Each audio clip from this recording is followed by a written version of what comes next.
Both engines died. At 28,000 feet. Complete silence. 100 people. No power. No airport in range. Just a rookie nurse in the back seat. Tired eyes. Cartoon scrubs. Old Crocs. Then her voice came on the radio. Nobody knew she could do that. Before you watch full story, comment below from which country are you watching. Don't forget to subscribe for more amazing stories. It was a Friday. July 18, 2013. 4:23 p.m. Miami International Airport. Outside the terminal windows, the sky was doing what it always did in South Florida in July. It was angry. Dark clouds moved fast over the city, pushing sheets of rain against the glass. Lightning cracked somewhere over the bay. The kind of afternoon that made people look up from their phones and say, "Is our flight still going?" Inside Terminal D, the air conditioning was running cold and hard, the way it always did in Florida summer. People walked through the concourse in beach clothes, their skin red and salty from days at the water. Families dragged heavy bags. Business people in wrinkled suits checked their watches. Kids cried. Old couples held hands and looked at the departures board. Everyone was checking weather apps. Everyone was asking the same question: will we get out tonight? At gate D-17, the boarding had just started for JetBlue Flight 477 to Boston. It was a popular route. Miami to Boston. South Florida to New England. The aircraft was an Embraer E-190, a slim, narrow-body regional jet built for exactly this kind of hop. 100 seats. 2 engines. A strong little plane that flew this route every single day without any trouble at all. The boarding line moved slowly. Gate agents called zones. People dragged carry-on bags down the jet bridge.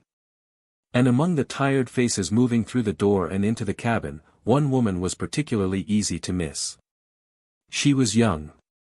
Maybe early 20s. Medium height, around 5'5". Soft build. Pale skin that did not match the Miami sunshine outside. She had a round, pleasant face, brown eyes behind simple wire-rimmed glasses, and light brown hair that had been pulled into a messy bun at some point in the morning. Now half of it had escaped. Little strands flew around her face and she did not seem to care. She was wearing navy blue scrubs with tiny cartoon stethoscopes printed all over them. The kind of scrubs you buy online in a pack of 3. She had a faded gray cardigan over them, the sleeves pushed up, the pockets stretched from carrying things. On her feet were white Crocs. The kind nurses wear after long shifts because your feet stop caring about style and start demanding comfort. She was carrying 2 bags. One was a canvas tote covered in small pins. Nurses call the shots. I save lives, what's your superpower? Caffeine and compassion. The other bag was a small insulated lunch bag, the kind you use to carry food to work. It probably had her dinner inside. Or maybe leftovers she had grabbed from the hospital break room and had not eaten yet. She moved through the boarding line the way tired people move. Not slow exactly. But not fast either. The way your body moves when your brain is only half awake. She found her seat, 7C, aisle seat on the left side, and sat down with a long, slow breath out. Not quite a sigh. More like someone releasing pressure they had been carrying all day. She kicked off her Crocs immediately. Tucked them under the seat. Pulled her phone out and typed a quick message to someone. Her brother, probably. Or her mother. Something short, like, "I made it, boarding now." Then she held the phone in her lap and stared at the seat back in front of her with the blank look of a person whose body has finally stopped moving and has no idea what to do now. She looked around the cabin slowly. The seats were filling up. A family with 3 small kids sat in the row behind her. 2 little boys were already fighting over the window seat. Their mother looked just as tired as Elena. A businessman in a blue suit sat across the aisle. He had already opened his laptop and was typing fast. An old man near the front was reading a newspaper. A teenage girl 2 rows back was listening to music with big headphones on her ears. Normal people. Going to normal places. Nobody scared. Nobody worried about anything except whether the food cart would reach them before the flight ended. Elena watched them all quietly. She did this sometimes. In the ER, you learn to watch people. You learn to read their faces. You learn to see who is really okay and who is not. It was a habit she could not turn off even when she was not at work. She closed her eyes. She tried to rest. The plane was still boarding. People were still walking past her. Someone bumped her shoulder with a bag and said sorry. She said no problem without opening her eyes. She was so tired. Her legs hurt. Her feet hurt. Her head felt heavy. 6 shifts. 72 hours of work in 1 week. She had seen 2 very bad cases on her last shift. A 4-year-old boy. A car accident. She did not want to think about it right now. She pushed it away to the back of her mind. That was another thing nurses learn to do. Push the hard things back. Deal with them later. Or never. That was her. Elena Vasquez. 24 years old. Easy to dismiss. Easy to forget the moment you looked away. You were sitting in 7D, the middle seat right next to her. You noticed her the way you notice someone you are about to spend 3 hours next to.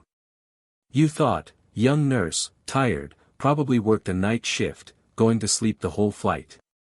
You moved your elbow to the shared armrest, said a quick internal sorry, and went back to your phone. You had no idea who she was. You had no idea what she carried with her. Here is what you did not know about Elena Vasquez. She had not slept properly in 6 days. Not a full night. Not even close. She had worked 6 consecutive 12-hour shifts in the pediatric emergency room at Jackson Memorial Hospital in Miami. She was covering for 3 colleagues who had called in sick, because that is what nurses do. They cover. They absorb the extra weight because someone has to, and they have been trained to believe that stopping is not an option when children need help. For 11 months, Elena had been a pediatric emergency room nurse. 11 months since graduation. Which made her, technically, still a rookie. In nursing, they say you are not fully experienced until you have at least 2 years under your belt. Elena had less than 1. But in those 11 months she had seen things that most people never see in a lifetime. Car accident victims who were 7 years old. Children with gunshot wounds. Drownings. Medical emergencies that arrived at the ER at 2 a.m. and required everything she had. Every piece of knowledge. Every calm breath she could manage. She had chosen this specialty on purpose. Pediatric trauma. The hardest place in the hospital to work. She had chosen it because she wanted to be where she was needed most. Her nurse manager, a sturdy woman named Sandra with 20 years of experience and zero tolerance for martyrdom, had finally put her foot down 2 days ago. Elena. You are going to your brother's wedding. You are getting on that plane. You are not coming back until Monday. If I see you in this building before then I will personally drive you back to the airport. So here she was. On the plane. Going to Boston for Danny's wedding. She was the maid of honor. She had helped plan the rehearsal dinner from the break room of the ER, sending emails between patients. She had ordered flowers online at midnight. She had written a speech that she had not fully finished yet and had saved in the notes app of her phone. She almost did not come. She had told Danny twice that she might not make it. He had called her and said quietly, Elena. Please. And that was enough. So she came. But here is the part you did not know. Here is the thing that made Elena Vasquez different from every other tired 24-year-old nurse on that plane. Elena Vasquez had a commercial pilot license. She had earned it at age 22. She had 580 total hours of flying time. She had a private pilot certificate, an instrument rating, and a commercial certificate. She had earned all of it by saving every spare dollar and spending every day off at flight schools around South Florida. She had flown in rain and in clear skies and at night and through instrument conditions. She knew how to navigate. She knew emergency procedures. She knew how to read a sectional chart and talk to air traffic control and calculate fuel consumption and plan an approach. For the past 2 years she had been working part-time as a traffic reporter. 3 mornings a week, before her hospital shifts, she would drive to a small airfield in Opa-locka, climb into a rented Cessna 172, take off before dawn, and fly low over the highways of South Florida and Georgia reporting traffic conditions to a local radio station. She had done this so many times that she knew the roads and rivers and small towns and airfields below as well as she knew the layout of her own apartment. She had not flown in 4 months. Working full-time trauma nursing left no time. She felt guilty about that. She missed it every day. Why did she learn to fly in the first place? Her father. Captain Roberto Vasquez had been a commercial airline pilot for 23 years. He flew Boeing 737s for American Airlines. He had taken Elena to the airport when she was small and held her hand at the gate and pointed at the aircraft and said, "See that? I fly that." She had looked at the enormous silver plane and thought her father was the most important man in the world. He died 5 years ago. Pancreatic cancer. Fast and terrible. Elena was 19. She sat next to him at the hospital, the same kind of hospital she now worked in, and held his hand and listened to his breathing slow down. Before he died he asked her to come close. He was weak and the words cost him something. He said, "Take care of people. And never stop flying." She had done both. She became a nurse to take care of people. She learned to fly to never stop flying. She had used the life insurance money her father left, the money her mother had told her to save for something important, to pay for flight school. Her mother had not been angry. She had cried and said, he would have wanted that. Being in the air was the only place Elena still felt her father clearly. The grief that followed her everywhere on the ground went quiet when she was in the cockpit. When the wheels left the runway, something in her chest loosened. She felt him there in the seat next to her even when no one was. But today she was a passenger. Not a pilot. Sitting in 7C in her cartoon scrubs with her Crocs under the seat. And that felt different. This was the first time since her father died that she had flown as a passenger on a commercial airline. All her flying since then had been in small planes where she was pilot in command. In control. Now she was sitting in the back, strapped in, waiting for someone else to fly her somewhere. She was pressing her fingers together in her lap. She was looking at the window where the rain was still running in streaks. And quietly, without making any noise at all, she was trying not to cry. She remembered the last time she had been on a big commercial plane. She was 14 years old. Her father was flying that day. American Airlines. Miami to New York. He had arranged for her and her mother to sit in first class as a treat. Before the flight he had come out of the cockpit in his uniform, dark blue jacket, for gold stripes on the sleeve, captain's hat under his arm, and he had winked at her. She had felt so proud. So incredibly proud. She had told every single person sitting near her. "That's my dad. He's the captain. He flies this plane."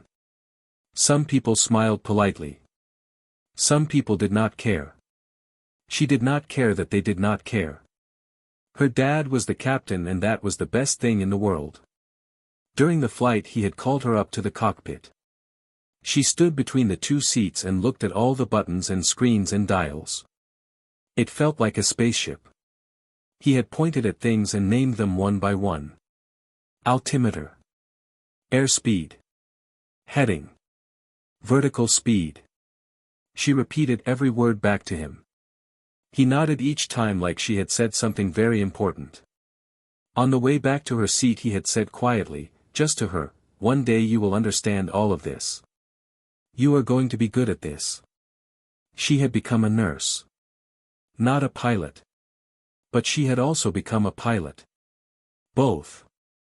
Just like he always said she would be. Now she was on a plane again. Not as a pilot. As a passenger. And he was not here. He had been gone for 5 years and she still missed him every single day.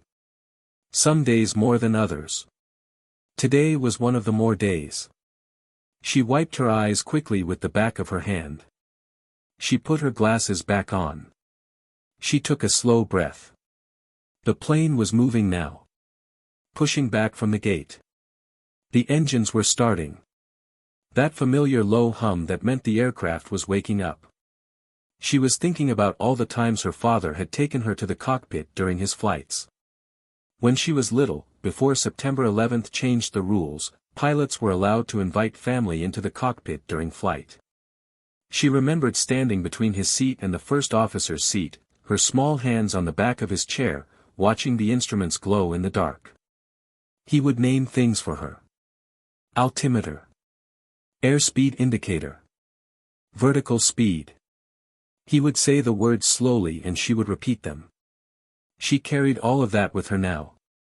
She did not know yet what she was about to need it for. The flight pushed back from gate D-17 at 4:51 p.m. The rain had eased enough for operations to continue. Captain Thomas Riley taxied out with calm efficiency. He was 44 years old, had 14,000 hours of flying time, and had been with JetBlue for 16 years. He was the kind of pilot passengers never think about because nothing bad ever happens. He was steady and experienced and good at his job in the invisible way that good pilots always are. First Officer Megan Clark was 32. She had 6,200 hours. She had flown C-130 cargo aircraft in the Air Force before transitioning to commercial aviation. She was precise and quick and had the calm voice that comes from years of instrument flying in difficult conditions. Together they had handled plenty of difficult situations. Hydraulic warnings. Engine vibrations. Weather diversions. The small emergencies that pilots train for constantly and handle without passengers ever knowing. They had never handled this. JetBlue 477 climbed normally through the afternoon thunderstorm layer and broke into clear air above 15,000 feet. The passengers felt the familiar smoothing out as the turbulence faded. People took off their seatbelts. Phones came out for games and movies. The flight attendants began the drink service. In seat 7C, Elena had her head against the window. Her eyes were closed. She was not fully asleep. She was in that place between sleep and waking where your body is still but your mind is still turning slowly. She was thinking about Danny's wedding. About the speech she had not finished. About whether she had packed the right shoes. She was almost asleep when the airplane leveled off at 28,000 feet, somewhere over northern Georgia. The time was 5:10 p.m. The Canada geese were flying in a loose formation at an altitude where they should not have been. In normal years, Canada geese migrate at low altitudes. Below 3,000 feet, usually. But 2013 had been an unusual year for migration patterns. Climate change was doing things to the natural calendar that biologists and meteorologists were still trying to document. These birds were at 28,000 feet. No one knew exactly why. Maybe they had been caught in an updraft. Maybe something about the atmosphere that day had pushed them higher than they should have gone. The Embraer E-190 flew into the middle of the flock at 430 knots. Both engines ingested multiple large birds almost simultaneously. The left engine went first. There was a sound, passengers later described it as an explosion, a loud bang like a cannon, and the aircraft lurched. Then the right engine. Another bang. More lurching. The aircraft shuddered. In the cockpit, every warning light was on. Captain Riley and First Officer Clark began working through emergency procedures immediately.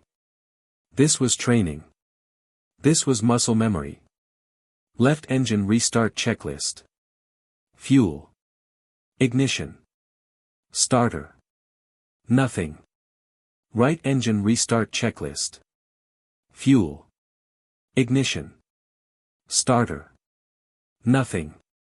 Both turbines had been destroyed by the combination of multiple bird impacts.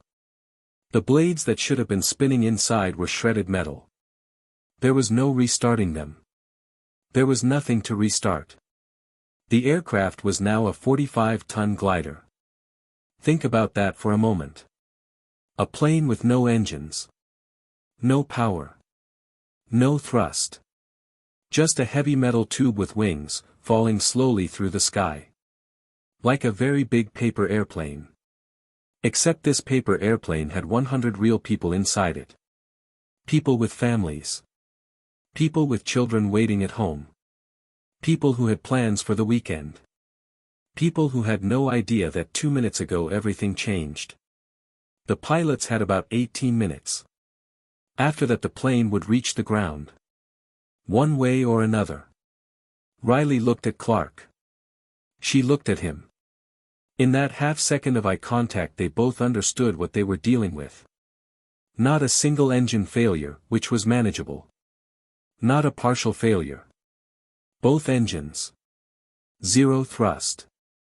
They were in an airplane that was now gliding toward the Georgia farmland below. Clark got on the radio to Atlanta Center immediately. Atlanta Center, JetBlue 477 declaring emergency. Dual engine failure, both engines destroyed by bird strike. We are presently in a glide, altitude 28,000 feet descending. Requesting emergency vectors, requesting nearest suitable airport. Atlanta Center responded within seconds. Professional. Calm. JetBlue 477, radar contact, squawk 7700. Nearest suitable airport Hartsfield-Jackson Atlanta International, 120 miles northwest your position. Riley was already doing the math in his head. An E-190 in a clean glide from 28,000 feet can cover roughly 90 miles before it reaches ground level. 120 miles to Atlanta. He did the numbers twice because he wanted them to be wrong. They were not wrong. They could not reach Atlanta. He keyed his intercom to the cabin. He had to tell them.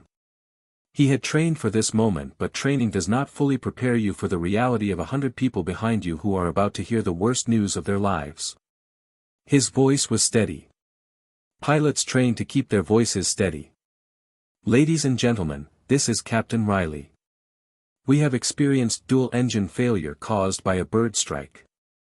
Both engines are offline and cannot be restarted. We are currently gliding. We will not be able to reach a major airport. We are going to have to make an emergency landing at a smaller airfield. I need everyone to remain calm and follow all crew instructions immediately. This is extremely serious. We will do everything we can. The cabin erupted. Not violence. Not stampeding. But the sound of 100 people discovering that they might die in the next 20 minutes. People grabbed the hands of strangers sitting next to them. A woman near the back screamed and then put her hand over her own mouth. Children started crying, picking up the terror from the adults around them. Men with their eyes wide open started dialing phones with shaking fingers. A businessman in row 12 bowed his head and his lips moved silently. The 3 flight attendants, Jessica Park in the forward galley, and 2 younger crew members named Aisha and Carlos in the middle and rear of the cabin, began moving immediately. Jessica was 38 years old and had 13 years with JetBlue. She was good at her job. She loved her job. Right now she was terrified and doing her job anyway. Everyone listen to me. Stay in your seats. Keep your seatbelts on. We are going to walk you through emergency procedures right now. Listen to my voice. Only my voice. In seat 7C, Elena Vasquez woke up. Not slowly. Not the gradual waking of someone stirring from normal sleep. She came awake hard and fast, the way trauma nurses come awake, body already alert, mind already sorting, the instinct to assess and act running before conscious thought had fully assembled itself. She heard the captain's words again in her head. Both engines offline. Cannot be restarted. Cannot reach a major airport. Her nursing training engaged first. Scan the environment. Triage. Who needs help? How do you help them? She looked around the cabin. People crying. People hyperventilating. She started to unbuckle. She was going to walk the aisle and help the flight attendants keep people calm. That was what nurses did in emergencies. They moved toward the crisis. Then she heard Jessica Park's voice, slightly above the passenger noise, speaking to flight attendant Aisha near the forward bulkhead. He says there's nothing in range. The captain says he's looking, but the small strips down there aren't long enough for us. He says he doesn't know if we can survive a field landing. Elena stopped. She stood half out of her seat and she stopped. She heard those words in a specific way. Not the way a frightened passenger hears them. The way a pilot hears them. No airport in range. Small strips not long enough. Doesn't know the terrain. The pilots did not know where to go. Her brain made a turn. A hard, fast turn. She was no longer thinking like a nurse. She was thinking like her father's daughter. She was thinking like someone who had spent 3 mornings a week for 2 years flying low over this exact part of Georgia in a small airplane, watching the ground below, learning every river and ridge and road and runway between Miami and the Carolina border. She knew this ground. She had flown over it hundreds of times. She knew where the airports were. Elena moved fast. She stepped out of her seat, past you in 7D, past the man in 7B who was praying with his eyes closed. She walked forward with purpose. Not running. Running in a cabin creates panic and panic kills people. She walked with the deliberate, steady speed of someone who has a place to be and a reason to get there. Jessica Park saw her coming and put out a hand. "Ma'am, please return to your seat. My name is Elena Vasquez." Her voice was shaking. Just a little. She gripped it with both hands the way she gripped her voice in the ER when a child came in and she needed the child to hear her and not hear the fear. "I am a commercial pilot. I have 580 hours. I fly traffic reporting routes for a radio station out of Opelika 3 mornings a week. My routes cover Georgia and northern Florida. I know this terrain below us. I know the airports. I know every possible landing site within 100 miles of where we are right now." She stopped and looked Jessica directly in the eyes. "Your pilots need navigation help. They need someone who knows where safe landing options are below them right now. I can help them. I need to talk to them. Please." Jessica stared at her. This woman was 24 years old. She was wearing scrubs with cartoon stethoscopes on them. She had Crocs on her feet and a messy bun in her hair, and she looked like she had not slept since Tuesday. She looked like a babysitter. She looked like someone's little sister. She also looked completely serious. Jessica Park had 13 years of experience. She had seen emergencies before. She had seen passengers panic and passengers freeze and passengers do brave things. She had learned to read people quickly. She read Elena Vasquez in 5 seconds. She picked up the intercom phone and pressed the cockpit call button. "Captain Riley. I have a passenger up here. She says she's a commercial pilot. 580 hours. Says she flies traffic routes over Georgia and knows the terrain below us. She says she can help you find a landing site." A pause. 1 second. 2. "Send her up. Right now." The cockpit door opened. Elena stepped in. Captain Riley turned his head. He saw a tired young woman in nurse scrubs who looked barely old enough to be out of college. His eyes went to the scrubs.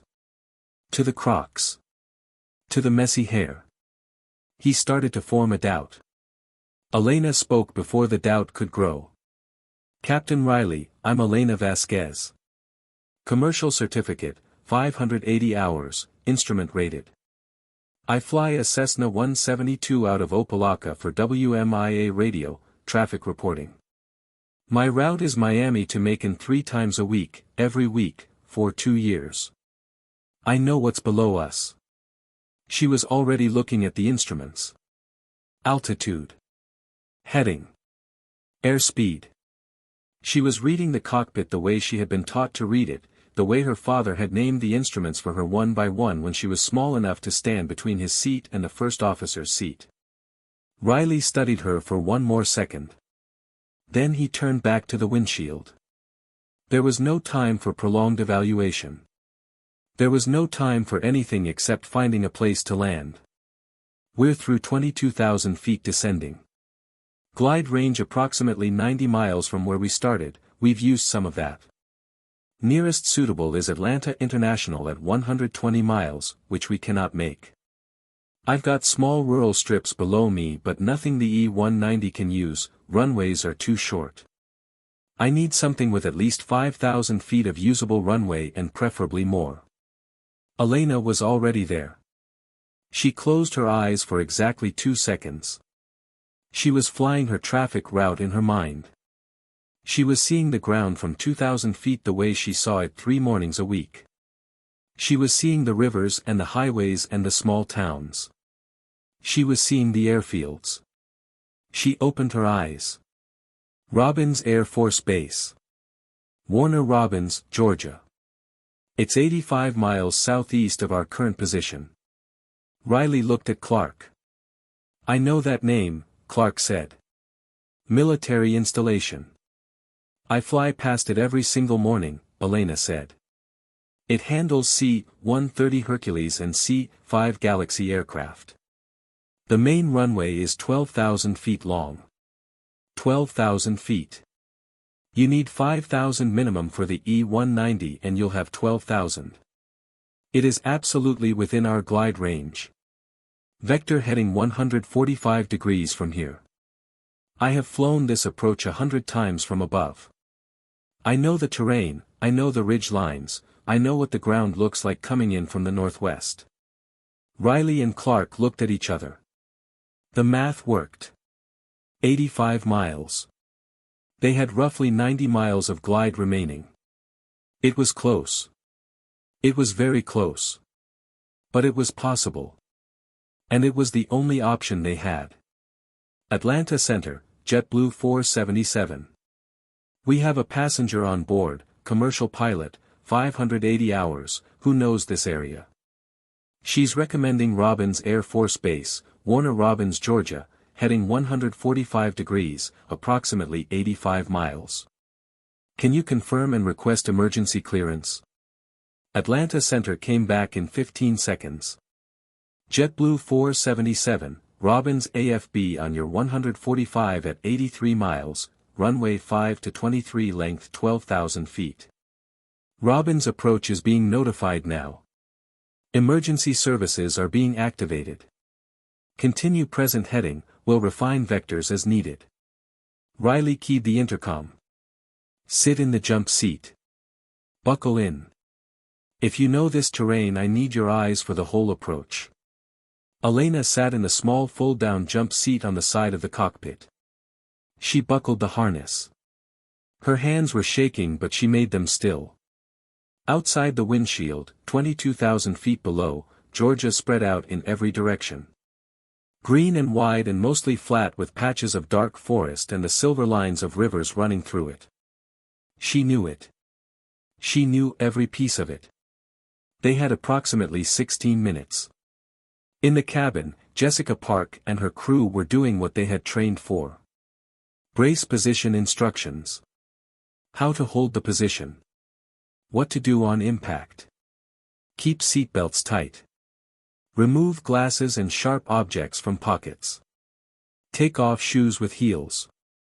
The flight attendants moved through the cabin with controlled, practiced calm that most passengers could not feel but some could, and those passengers used it like a lifeline. In the cockpit, Elena was working. Coming through 20,000. What do you see below? She looked. Interstate 75 is below us to the left. That's the Flint River at your 2 o'clock.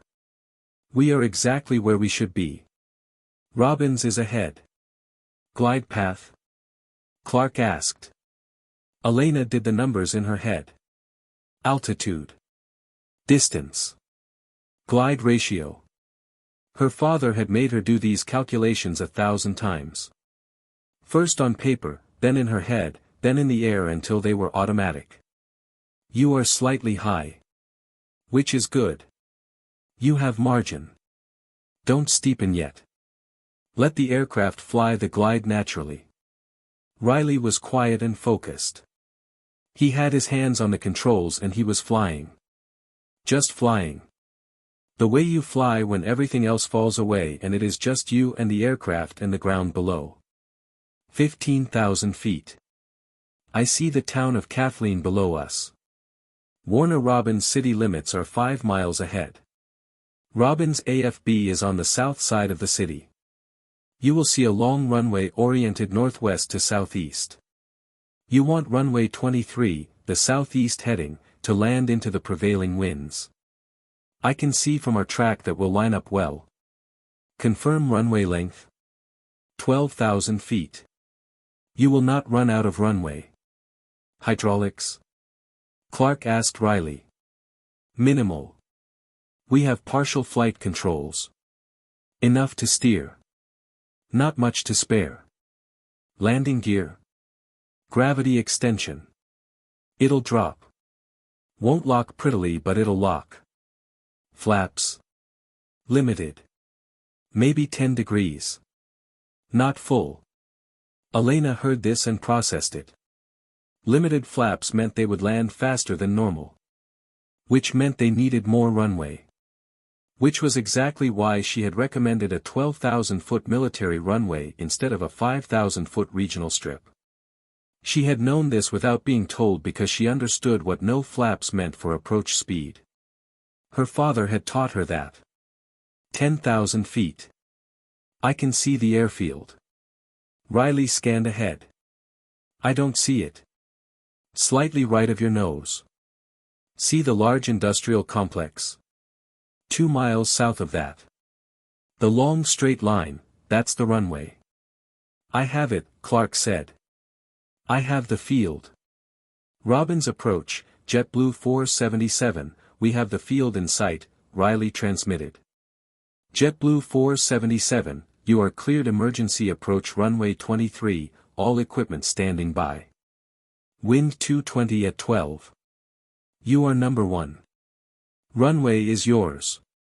Number 1. The entire base was stopping for them. 8,000 feet. Elena was watching the angle. She was watching the way the runway sat in her windshield view. She had done this before. Not in an airliner, never in an airliner, but she understood approach angles the way she understood blood pressure readings. Pattern recognition. Data that told a story. Your angle looks right. Maybe very slightly high still. Do not steepen. You want to arrive at the runway threshold with some altitude remaining. Ridge line? Clark asked, remembering Elena had mentioned it earlier. Past it. You cleared the ridge 3 minutes ago. Terrain is flat from here to the runway. 6,000 feet. The runway was getting bigger in the windshield now. It was enormous. She had seen it from the air 100 times at 2,000 feet, a long gray stripe through the Georgia landscape, but seeing it now as a destination, as the only possible destination, it looked like the most beautiful thing she had ever seen. Gear down, Riley called. The thud and groan of the landing gear dropping on gravity. 3 thuds. 3 greens. Locked. Gear down and locked. 4,000 feet. You're lined up well. Runway centerline is directly ahead. Your speed looks high, that's correct for limited flaps. Don't try to slow down, you need that energy. Let it fly. Elena was not supposed to be here. She was supposed to be asleep in seat 7C on her way to her brother's wedding. She was supposed to be thinking about the maid of honor speech she had not finished. She was 24 years old and she was wearing cartoon scrubs and she was in a military jet's cockpit guiding a powerless airliner to a runway that she knew from flying over it in a tiny Cessna at dawn. She thought of her father for one clear second. Take care of people. Never stop flying. Dad. I'm doing both. Right now. Both at once. 2,000 feet. Looking good, Captain. Runway ahead. 1,500 feet. Threshold in sight. Riley was totally focused. His hands were steady on the yoke. He was a good pilot. Elena understood this in the way you understand someone's competence when you watch them work. He was calm and precise and he was going to land this plane. 1,000 feet. 500 feet. You're on centerline. Threshold coming up. 200 feet. 100 feet. The runway threshold passed under them. Riley pulled back slightly on the yoke to flare the aircraft, to raise the nose just before touchdown to slow the descent. The aircraft responded sluggishly with limited hydraulics and limited flaps, but it responded. The nose came up.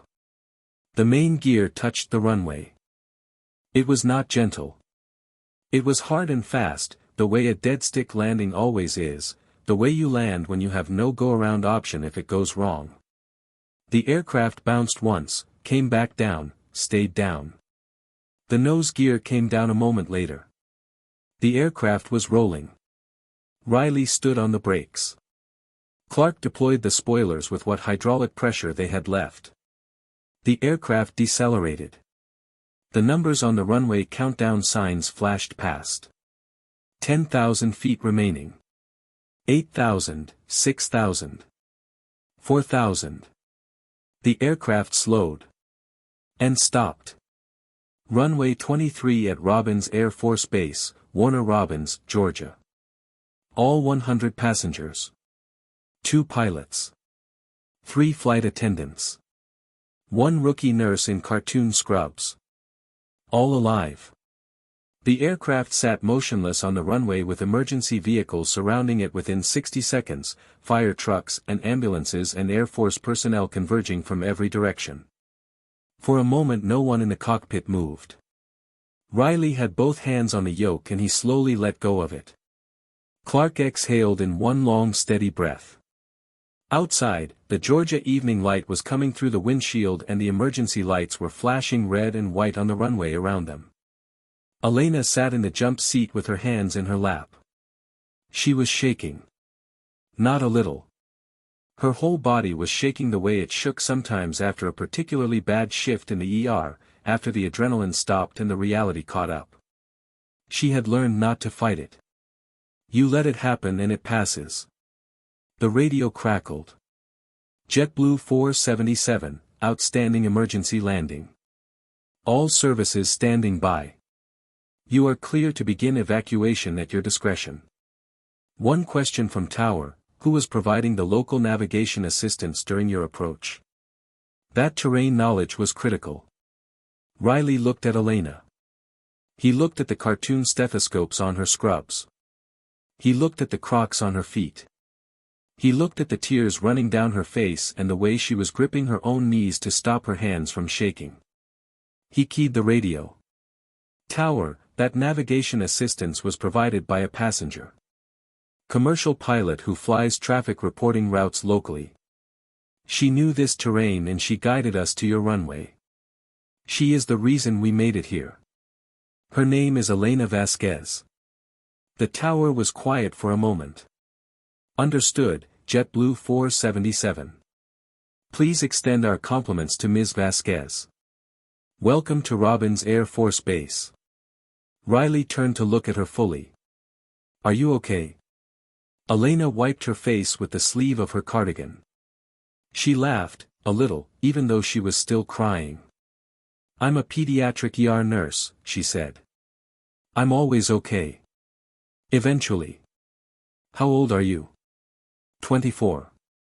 Riley absorbed that.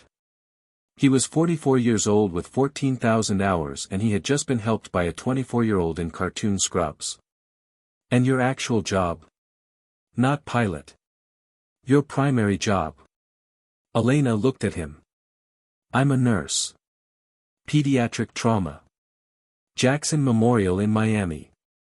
I got my pilot license with my father's life insurance money. He was a commercial pilot. American Airlines. He flew 737s for 23 years. She paused. The shaking was slowing. He died 5 years ago. Before he died he made me promise 2 things. Take care of people, and never stop flying. So I became a nurse. And I learned to fly. Both. She looked at the windshield.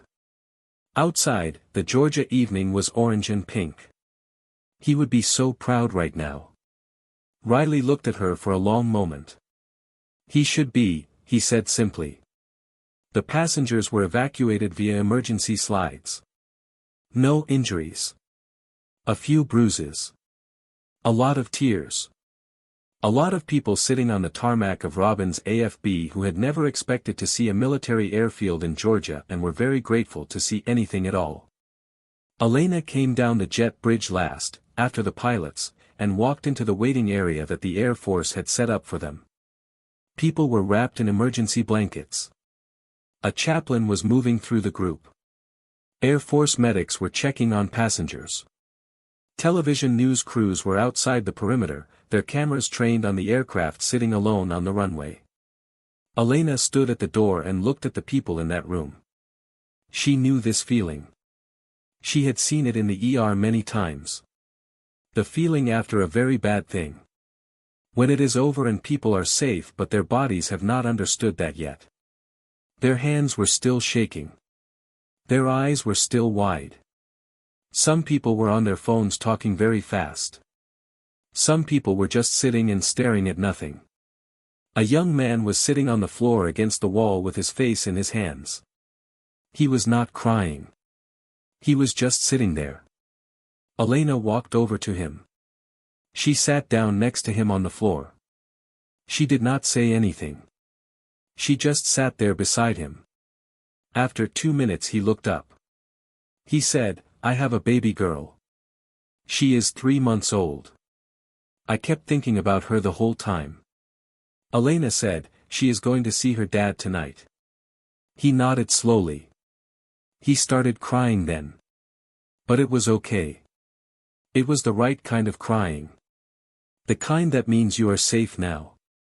That was what nurses did. Not just medical things. Not just emergency things. They sat on floors next to strangers and made them feel less alone. Elena did not think about this consciously.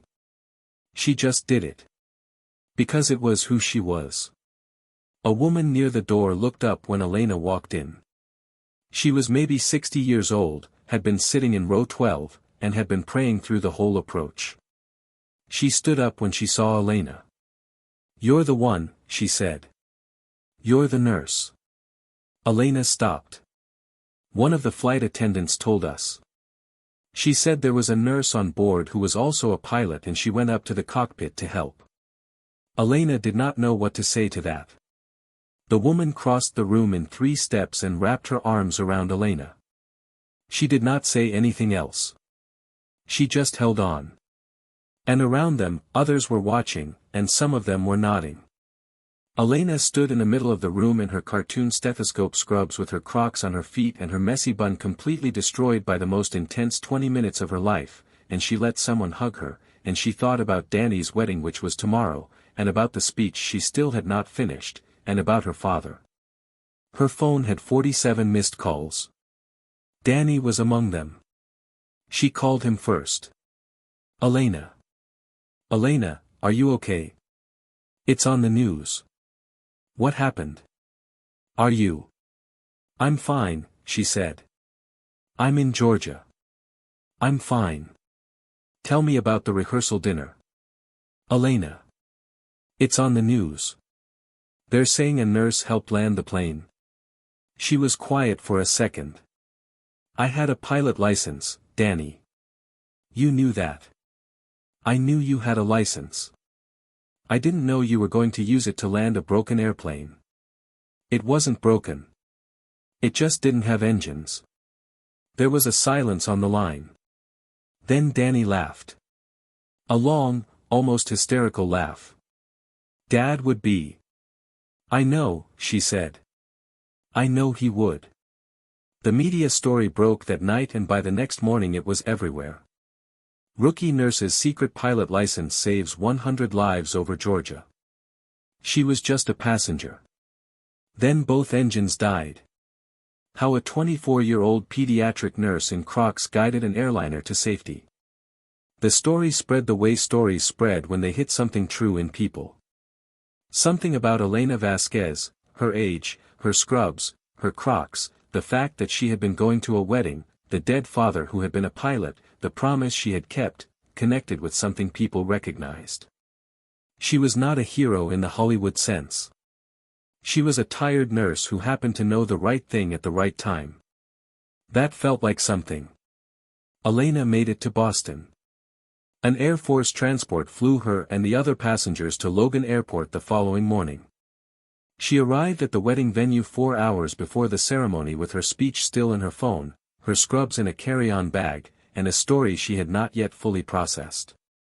At the rehearsal brunch, Danny stood next to her at the coffee station and put his arm around her shoulders. Are you really okay? I keep asking myself that, she said. And I think the answer is yes. I was scared. But I knew what to do. And I did it. Because of Dad. Because of Dad and because of nursing school, she said. Both of them.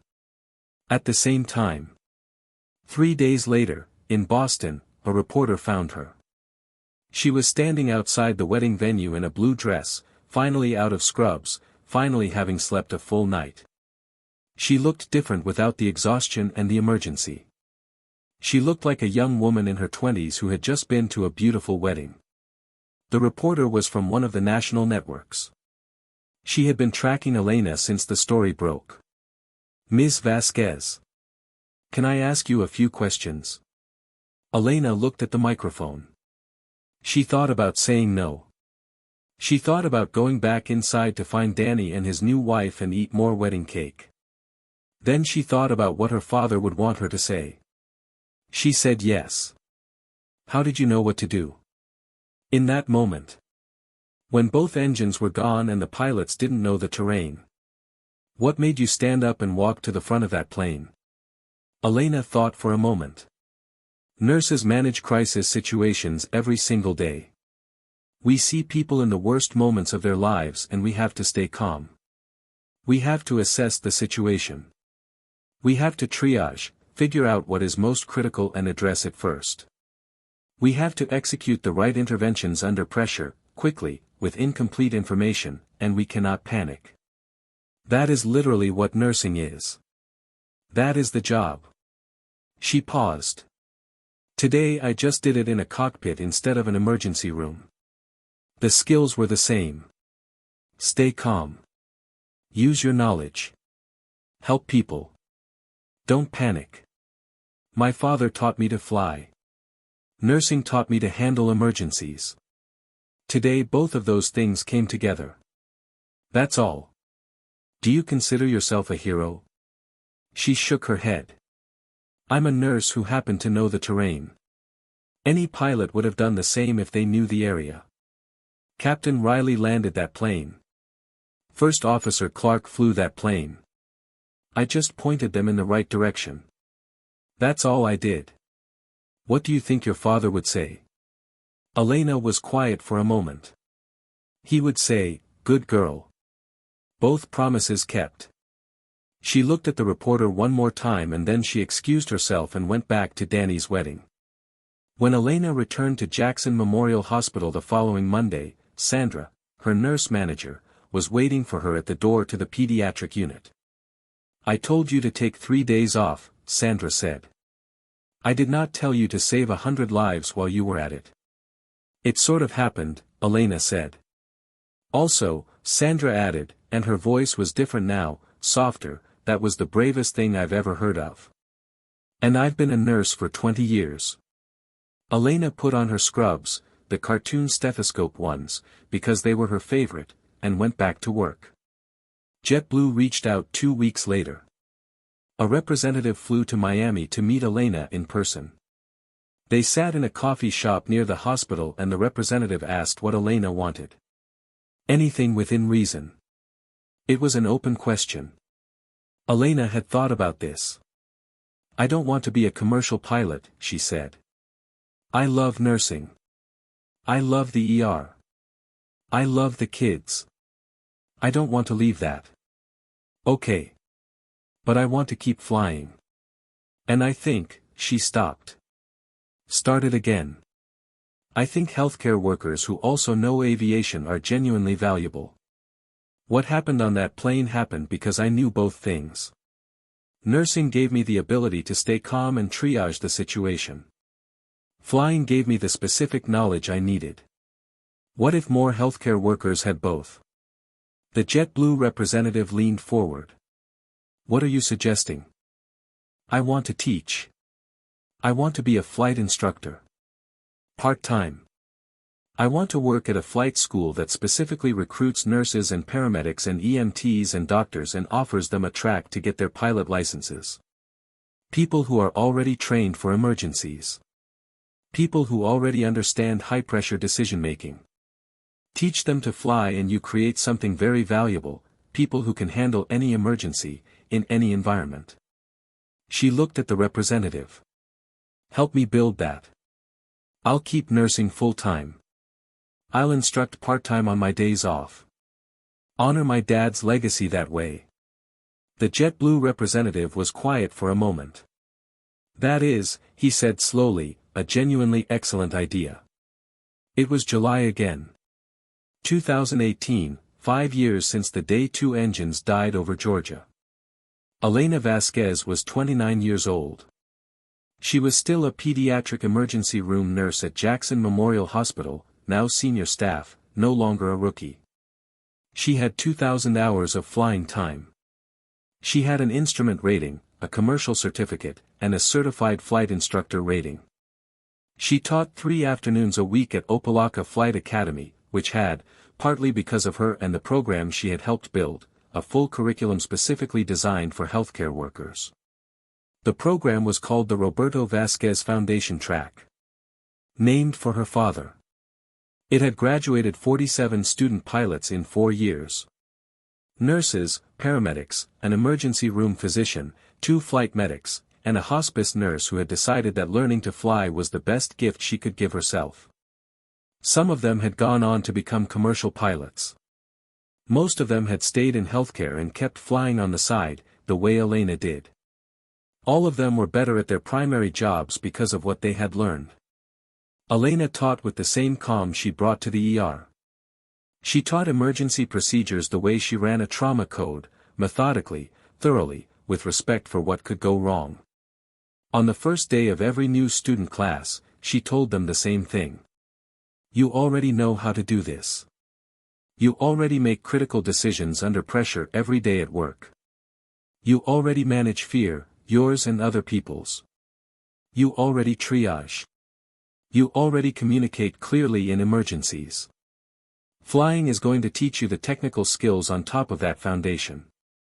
The foundation is already there. She paused and looked at them. You are healthcare workers. That means you are already built for this. Now we are going to teach you to fly. A journalist wrote a long piece about Elena in 2018, 5 years after the incident. At the end of the interview he asked her one final question. You could have made a different choice. After the landing. After the media. You could have gone and gotten your ATP, your airline transport pilot certificate. Become a commercial pilot. Your story was everywhere. Airlines would have hired you immediately. Why did you stay in nursing? Elena thought about it. Because that's where I'm needed, she said. In the ER. With the kids. But you still fly. I'll always fly. That's the promise I made my father. She looked out the window of the coffee shop. A small plane was crossing the sky above Miami, heading north. She watched it until it was gone. Both jobs are about bringing people home alive, she said quietly.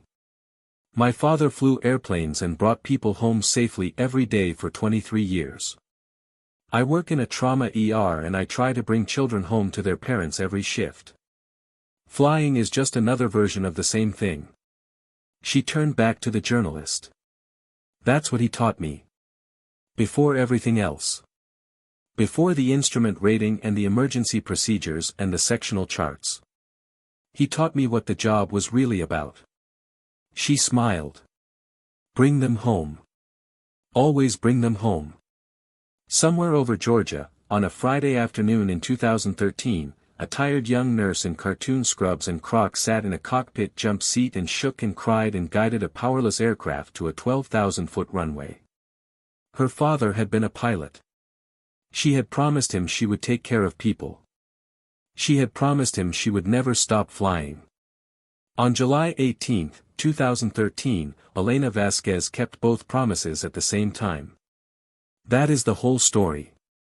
That is all it ever was.